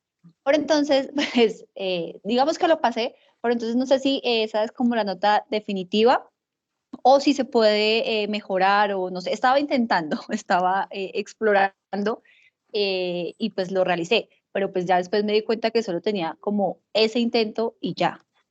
Sí, bueno, lo primero es que eso que está ahí, que aparece ahorita, es como para que ustedes hagan un simulacro. Ese no es el examen. El examen va a estar habilitado únicamente los 2 días antes del corte. Si el corte, es que ya no me acuerdo las fechas. El corte es El 15 de agosto. Ay, muchas gracias, 15. Giovanni. Si el corte es el 15, entonces el examen va a estar habilitado el 14 y el 15. Y yo les mando un correo diciéndole, mire, el examen ya lo pueden entrar a resolver. Son otras preguntas diferentes a las que aparecen en ese que está publicado. Ese que está publicado es simplemente como para que ustedes lo vean, interactúen con la herramienta y al momento en que lo vayan a desarrollar, el definitivo, ahí sí ya pues no van a tener inconveniente ni mucho menos. Eso es lo primero. Lo segundo es que el examen solamente tiene un intento, ¿ok? Y son muchas preguntas que salen de un banco de preguntas. Entonces, digamos que como este es un tema que es mucho más teórico que práctico, pues digamos que tenemos mucho contenido y eso permite crear un buen examen. Entonces, pues digamos que no les recomiendo mucho que digan, ay, bueno, entonces nos vamos a reunir hoy todos los del curso, porque muy probablemente las preguntas que te salen a ti, Lauren, no son las mismas que le van a salir a Lady o que le van a salir a Giovanni, etcétera, etcétera. Listo, profe. Muchísimas gracias. Estaba un Oh, a poquito ti. preocupada, pero Oh, tranquila, tranquila. gracias, gracias. Profe, Bueno, el simulacro aparece ahí en la unidad 1. sí, sí, señora, ahí donde dice examen, entran a cuestionarios y ahí aparecen unos exámenes con los que pueden practicar. Ah, bueno, gracias. Listo. Lady, cuéntame que tienes la manito levantada. Buenas noches, profe. Hola, ¿cómo estás? Bueno, pues yo primeramente pues soy nueva Qué bien, qué y chévere. tengo una pregunta. Dime. Lo que pasa es que yo viendo como tal el contenido del programa, o sea, de veo que hay dos actividades, una que es el foro de conocimientos previos y el examen que es el que su merced dice que se habilita 2 días antes de que se cierre la unidad, ¿sí? ¿No hay más? O sea, ¿solo es eso? Sí, yo no pongo, bueno, en principio el tema del foro, ¿dónde lo viste en la guía didáctica? No. No, no. El foro, pues como tal, por el contenido, pero pues por lo menos hasta el momento yo no lo he hecho, Ok, porque bien. pues tenía la pregunta. No, está muy bien y te lo agradezco mucho. Yo casi que foros no califico porque, pues digamos que esos foros se volvían era el copiar y pegar de algunos sitios. Entonces yo decía, no, pues no cumple ningún sentido. Pero digamos que si está disponible y lo quieren hacer, háganlo. Y yo les complemento eso con el taller. Yo por lo general, en mis materias yo solo hago 2 actividades, un taller y un examen. ¿Listo? No me pongo ahí a hacerles, ay, que hágame un ensayo y que no, pues ¿para qué me voy a poner a hacer eso si mucho de ese texto ustedes de pronto lo copian y lo pegan y yo me doy cuenta, entonces les bajo nota y ay, es para molestias. Entonces, más bien prefiero un taller, algo que sea un poquito más práctico, algo que en realidad deje algo más de enseñanza. No es que un ensayo no deje enseñanza, ni mucho menos, pero de pronto el taller es de pronto una actividad que he visto que a ustedes les gusta más y le sacan mucho más provecho. Y la otra sí es el examen. Y el examen es importante, ¿por qué? Porque es que yo tengo que, por medio del examen, yo valido que ustedes en efecto leyeron el contenido que está publicado en la plataforma y además escucharon o si asistieron a las sesiones sincrónicas, estuvieron atentos a ese contenido. ¿Por qué? Porque de ahí salen las preguntas para el examen. Entonces, digamos que es un mecanismo, por un lado, para presionarlos a que lean los contenidos y vengan a las sesiones sincrónicas y de ahí saco una nota. Entonces, solamente son esas 2 actividades. ¿Ok? Ah, ok, muchas gracias, profe. No, a ti, Lady.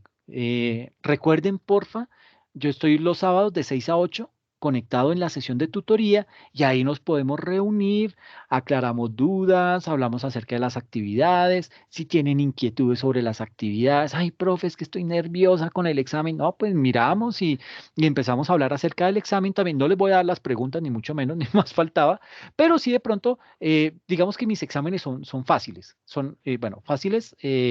De resolver, porque son preguntas de selección múltiple, ¿ok? De pronto en la segunda unidad vamos a ver unos ejercicios, posiblemente en el examen sale un ejercicio, pero no es que usted me lo tenga que desarrollar dentro de la plataforma, sino simplemente seleccionar la respuesta correcta. Entonces todos los exámenes son de esa forma, ¿listo? Entonces no es nada para angustiarse, no es para preocuparse, ni mucho menos, pero sí hay que ir leyendo los contenidos y si no pueden asistir, pues a partir de mañana ya me queda resuelto el tema de los videos y los van a encontrar ahí en la plataforma, ¿listo? Daniel, ¿tienes la manito levantada? Sí, buenas noches, profe. ¿Cómo estás? ¿Bien? Bien, señor. Una preguntita, pues como usted comenta, la plataforma ahora está funcionando. ¿Su merced no nos podría suministrar el taller por medio del correo para ir adelantándolo? Sí puedo hacerlo. Entonces, espérame, tomo nota de eso. Enviar el taller por correo.